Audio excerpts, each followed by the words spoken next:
This programme is about moral courage, a man who spoke out against something popular but that he believed was wrong. The date was 1944, and in the House of Lords a bishop stood up. His subject was the bombing of Germany. George Bell, the Bishop of Chichester, was not a pacifist. He had campaigned furiously against Nazism, but he did believe the tactics, the area or blanket bombing of cities like Dresden, were immoral. Here's an extract from that famous speech. There's no archive, so I'll read it. It will be said that this area bombing is definitely designed to diminish the sacrifice of British lives and to shorten the war. We all wish, with all our hearts, that these two objects could be achieved. But to justify methods inhumane in themselves by arguments of expediency smacks of the Nazi philosophy that might is right. It's said that George Bell missed his chance to become Archbishop of Canterbury because of that speech, and some believe that Noel Coward wrote his sarcastic "Don't let's be beastly" to the Germans with him largely in mind. So, a remarkable man. Here in the studio, nominating Bishop Bell, is another remarkable man who never follows the herd for following's sake. Peter Hitchens is a columnist with the Mail on Sunday and also author of many provocative but also thoughtful books, including The Abolition of Britain and The Rage Against God. Peter, tell me about your connection with George Bell. Extraordinarily faint, but very striking. I was at a small school in Chichester, the cathedral school, in fact, and I remember hearing the name and hearing it being discussed with that kind of hesitant cough which you often found in restrained English conversation at the time, suggesting there was something odd about him. Later on, I came to know what that was, and first of all to be exasperated with him and angry with him, as so many people were at the time, and then to understand what it was that he'd been saying, and ultimately to like him and sympathize with him and admire him for it. He must have known that there are things which you have to say which you may conceivably be recognized after you're dead, perhaps, as having been valuable, but at the time will get you nothing but opprobrium and mockery in the popular press, and indeed from Noel Coward. It's perhaps hard for us to realise just how infuriating most people would have found that speech when we felt we were fighting for our lives. Yes, but then again, as he actually said in the speech, military necessities are often supported at the time by a class of arguments which, after the war is over, people find are arguments to which they never should have listened. And somebody needs to say that. Can I quote something, Peter, that a fellow journalist, Ed West of The Telegraph, said about you? "I'm a great admirer of Peter, a decent, kind and deeply compassionate man with the air of a prophet about him, and like all prophets, doomed to be scorned by so many. I think a lot of people affect to despise his archaic value system while suspecting there's something in it, and would say so if only more influential people would stick their head above the parapet." I don't suppose you want a claque of influential people supporting you, do you, Peter? It would be worrying, wouldn't it? And of course, you must never underestimate the pleasures of being a prophet and of being disliked by all kinds of people. There is fun to be had in it, and I would never claim that it was a path of terrific suffering or martyrdom. Bell knew those pleasures too, George Bell. Do you think he had any fun? Well, I think he was certainly a man who had an immense sense of humour. I think almost everybody who encountered him for any length of time records this about him, that there was a feeling that there was a great deal of laughter inside an exterior, which was obviously quite serious and erudite and thoughtful. So I wouldn't be at all surprised. On the other hand, I think he also had that ability not to care about what people thought about him. There's actual recollection of him by Lord Longford, who says that he found him irritating, which I think is quite a compliment to be paid to somebody. If Lord Longford found you irritating, then there must be something good about you. But he was told before he made the great speech by friends in the House of Lords that they wished he wouldn't make it. Bell's speech foreshadowed the bombing of Dresden, but it is Dresden that we all think about when we think about area bombing, and you've been there, haven't you? Yes, I have. And in fact, long ago in the East German period, before it had been rebuilt, and when one could turn a corner into a square, as I did, completely by surprise, and see the remains of the Frauenkirche, that immensely beautiful church, which had survived the bombing and the firestorm and then had collapsed as it had cooled in the heat afterwards, and was left there in a great blackened pile. One of the most startling, memorable and moving war memorials which ever existed. Now gone, they've rebuilt it wonderfully, but I in some ways wish that they'd left it as it was, because more people should see what bombing actually does to civilization. Let's return to this in a bit. We also have Andrew Chandler, director of the George Bell Institute at Chichester University and author of The Church of England in the 20th Century. Andrew, some quick nuts and bolts. Who was this man, George Bell? Where was he born? What did his parents do? What background did he come from? Well, I think in many ways his background was classically the background of a turn-of-the-century English clergyman. His father was a priest, and he was born in Hayling Island, which is very near to Chichester. Most of his childhood was spent moving up country from there, from one particular parish to the next. Basically, he had a private education. He then went to Westminster School, and from there to Christ Church, Oxford. So that's a fairly smooth transition, although there's plenty of evidence that Bell himself didn't find work easy, and he discovered his limitations as well as his qualities when, I think, quite young. But he was a scholar at Westminster. Yes. And I think at Christ Church as well. That's right. I think his abilities blossomed cautiously. And a poet who won the Newdigate Prize, the same prize that Oscar Wilde won when he was at Oxford, and indeed James Fenton. Yes, at Oxford, I think there's plenty of evidence that in many ways he was more interested in poetry than he was in many of the things that would subsequently define his career. But at the same time, he was very much part of an Edwardian milieu which took social, political and economic questions very seriously and thought that they laid very much within the heart of an active Christianity. We do have a recording of his voice, I think rarely played before. It dates from 1957, so shortly before the end of his life. It does give a certain flavour of the man, and he's addressing the congregation at Crawley Newtown in Sussex on New Year's Eve. I hope that this year our Western statesmen will say to the communists, "We admire the genius which produced the Sputniks, though we don't like the way you treat your satellite states. Let's pull down the screen of hatred and suspicion that divides us. With stocks of hydrogen bombs and atom bombs piling up in non-stop competition on both sides, we are all walking on a razor's edge.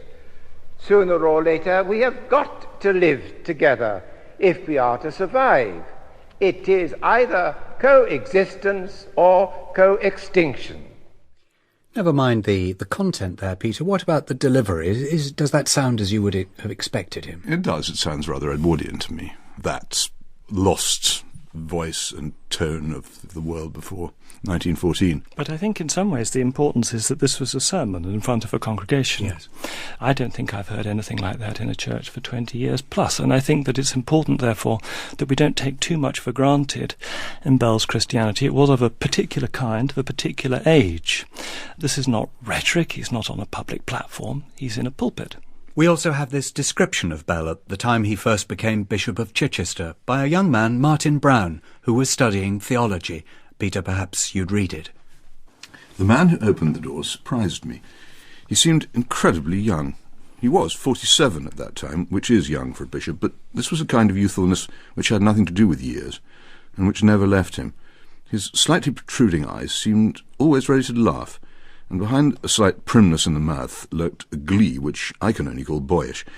He held out his hand.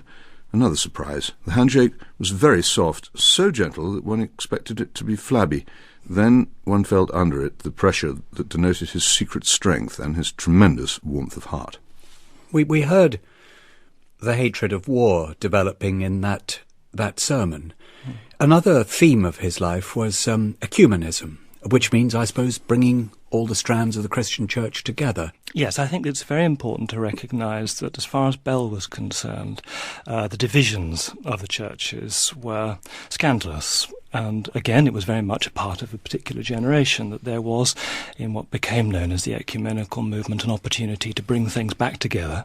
And I think that had a great deal to offer a figure like the young Bell, who was naturally idealistic and interested in the affairs of the world, as well as the concerns of the church itself. It also brought him into contact with Germany and German Christians. And interestingly, given that he had himself lost two brothers in the First World War, And the difficulty that English people had in contact with Germans for many years after that war was considerable, and I think he must have experienced that too, but he overcame it. You bring us straight to the period or event which galvanised the life of a man who might have seemed a rather conciliatory sort of person, which is the rise of Nazism. The Berlin Conference in 1933, he saw the start of the Nazi takeover, and by April he was publicly expressing the international church's worries over the beginnings of anti-Semitism. He was early in this, wasn't he, Andrew? I don't know. I think British opinion was very aware of what was going on in Germany in 1933 itself. It's sometimes a bit of a myth that people were slow to wake up to it. They might have been slow to wake up to the diplomatic and international consequences of National Socialism, but the degree of protest that took place on public platforms in this country really from the spring of 1933 is obvious. You can find it in all kinds of sources, and Bell therefore was very much part of that. But as Peter was saying, his ecumenical relationships gave him a particular stake in what was going on, because this wasn't something simply occurring in another country. It was occurring in the lives of people he knew and trusted and loved, people with whom he worked. There can hardly be a person in Britain who hasn't looked at that period before the Second World War and asked, when would I have woken up to how evil it was? And say I was a German, when would I have begun to think, hold on, something's not quite right here? Would you have been early, Peter, or late, do you think? I don't know. It's very difficult to know. I don't think we can really. Let's say, for the sake of argument, that I would admit to being late. I don't know. Sometimes I think I see things before other people do, but by no means always. You're listening to The Great Life of Bishop Bell, nominated by Peter Hitchens. With us too, Andrew Chandler of the George Bell Institute. Some more archive for you. This is Pastor Kirklin of Basel speaking about the time he met George Bell in 1934. I was received at Chichester by the bishop in a very delightful way. I had not the impression that he knew at that moment very much on the situation of the church in Germany, but as soon as he saw that the freedom of the church was involved, he was fully up to the situation and ready to act as far as he could. In my presence, he dictated a letter to the Times and sent it out. It was the day when he entered into the church struggle situation of Germany. The Bishop of Chichester had a way of speaking out his opinion and follow his conscience as very few did, even if he would hurt his audience.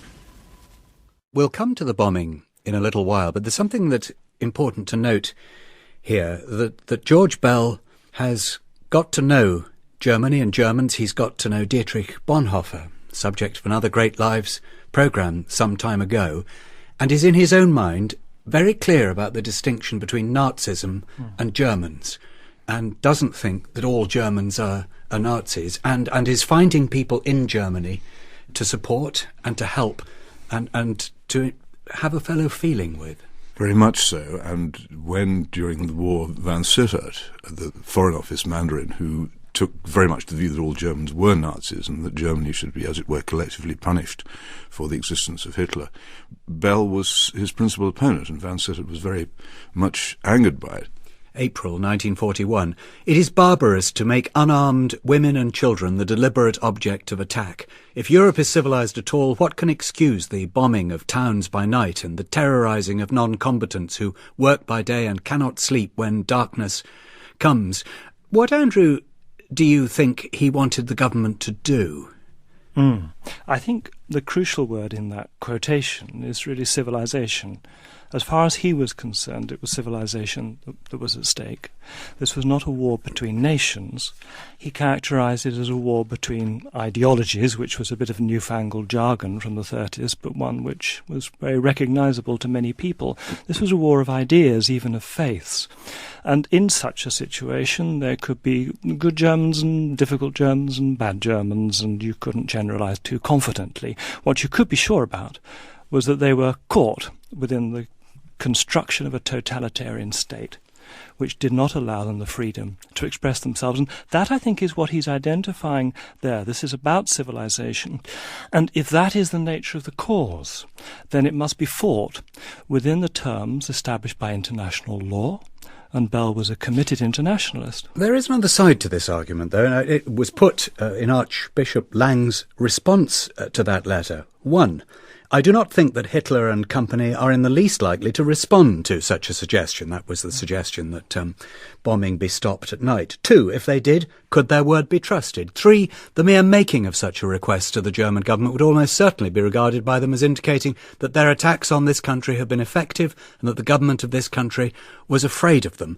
The Archbishop has a point, doesn't he, Peter? He does have a point, and I think that there is probably an error in trying to imagine that there was any point in communicating with the Germans. I think he should have concentrated on communicating with the British government and forgotten about the Germans. He did recognise the legitimacy of concentrated attack on industrial and military objectives, on airfields and air bases.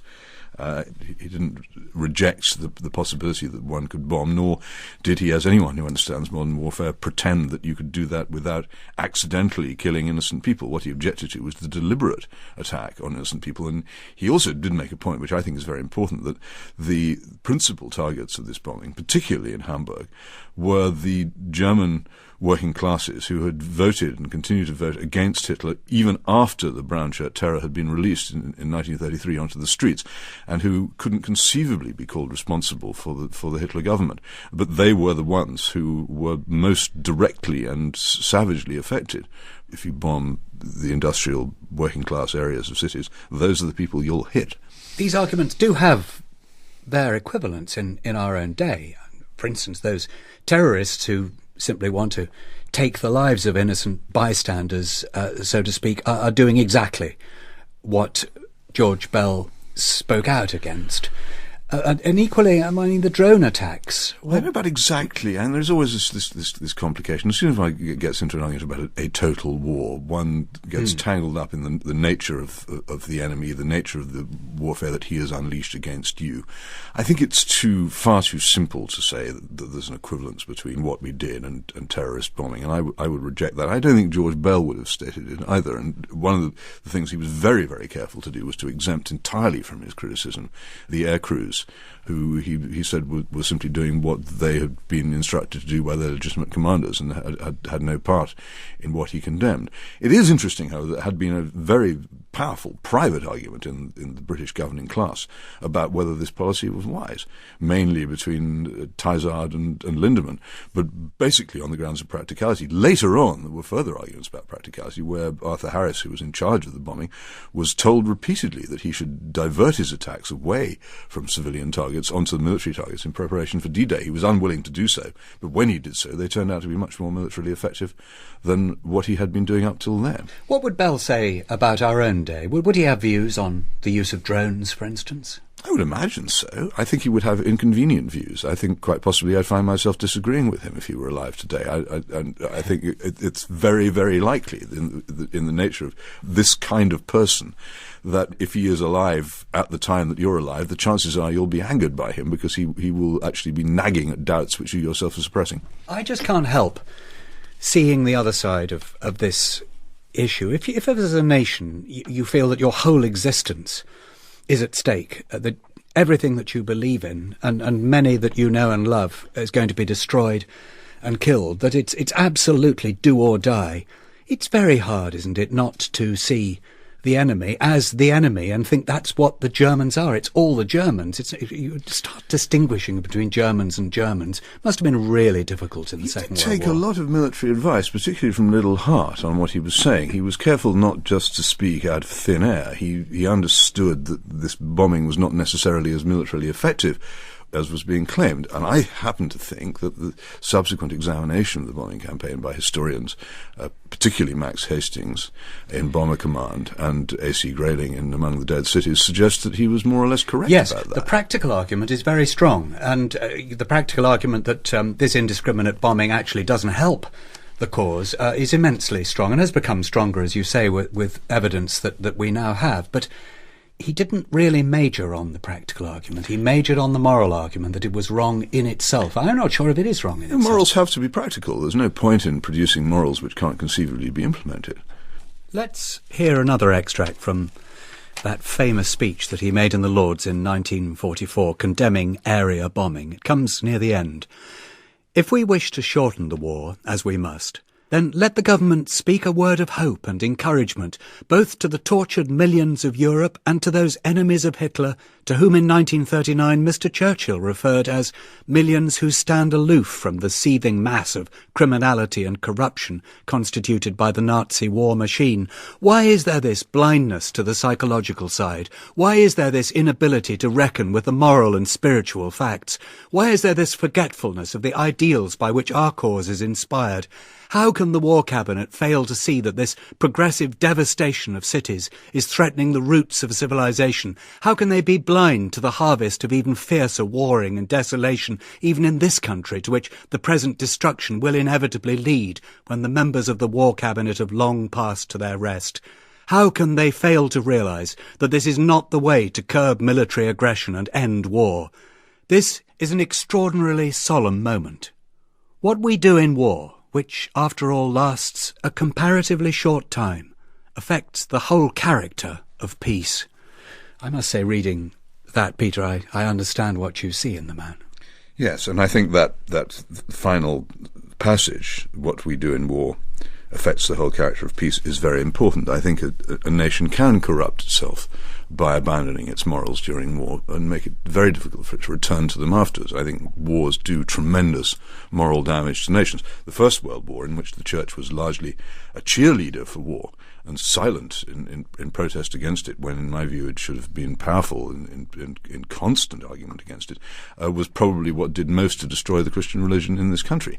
And the Second World War finished off what the First had done. One of the reasons why the churches are now so empty and the Church is now such a spent force is precisely because so few people took the position that he did, and because the main consequence in practical terms of his stand was that a man who had pretty much inevitably been bound to be the next Archbishop of Canterbury was deliberately passed over by Winston Churchill, who took revenge on him.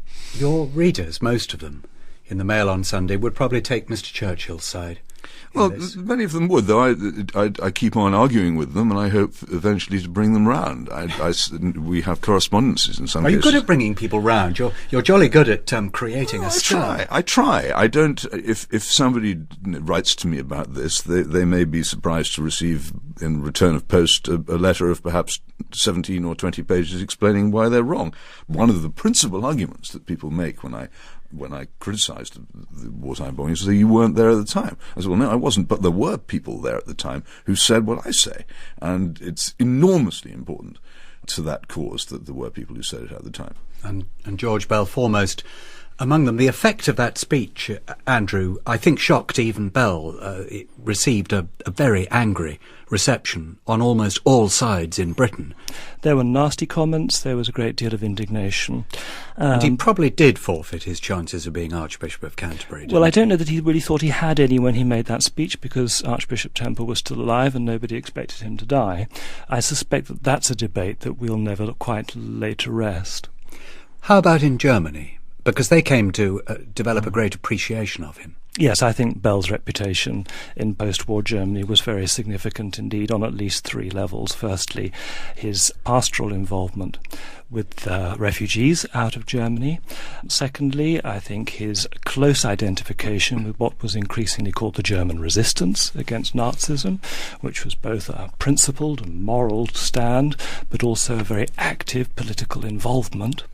And thirdly, the question of the obliteration bombing of German cities. Can I just chuck in here a thing which is not often remembered, which is during the period when Churchill had said collar the lot about all the German refugees in Britain, which meant that an awful lot of people were rounded up who were dogged opponents of Hitler and had been, in many cases, tortured and imprisoned by Hitler and were flung into camps by the British government. Bell was one of the very few people who was prepared to stand up for them. You, Peter, earlier on were rather rude about the late Lord Longford describing Bell as irritating, which you said you regarded as a compliment. But If you have a slightly... I would rather speak out for victims of area bombing than for Myra Hindley myself. If I had to choose about two unpopular positions to take. There you go again. You are a great. I go again. You're a great pugilist, and if you speak out in that sort of way, you get attention and you get your point of view across. But sometimes you don't win people over, and I wonder whether both Bell and you, to some extent, might plead guilty to so stating your case with such edge and anger that you actually fail to make the converts that you might make if it were stated rather more gently. Well, you paid me a very handsome compliment there by making the comparison at all, but of course it's a question of whether you care more about eternity or about democracy, isn't it? How do you mean? Well, I think passing popularity and passing success are worth a good deal less than the ultimate long-term fate of what you say. And if you believe what Bishop Bell believed and what I rather more tentatively attempt to believe about eternity, then your responsibility is to what is permanent. And therefore, if it fails the tests of the present day, that doesn't necessarily mean that it's wrong. On the contrary, it may be a strong indication that it's right. Do you think that Bell was thinking of eternity, Andrew? Oh, probably daily, but I think that in many ways he was also conscious that he had a particular place in the British equation. You know, the speech that he made about obliteration bombing was made from the Bishop's bench in the House of Lords, and therefore it was from a particular place in the system that he made his contribution. And the Bishop of the Church of England in that period had a greater confidence than one might enjoy now in the possibility of actually having an effect in national life. So I think eternity was, of course, utterly important to him, but I don't think he'd given up on the present entirely. I like his attitude to leaving power. He said this: a man ought to resign when people ask, why does he go, instead of waiting till they ask, why doesn't he go? He resigned as bishop after 28 years in June 1957. The Archbishop of Canterbury, Dr. Fisher, said at his farewell, "There is something terribly volcanic about your bishop. When he's got his facts in proportion, he's prepared to fight for them to the end. And when you think that you've finally beaten him, you haven't." Would you like people to say that about you, Peter? I certainly would.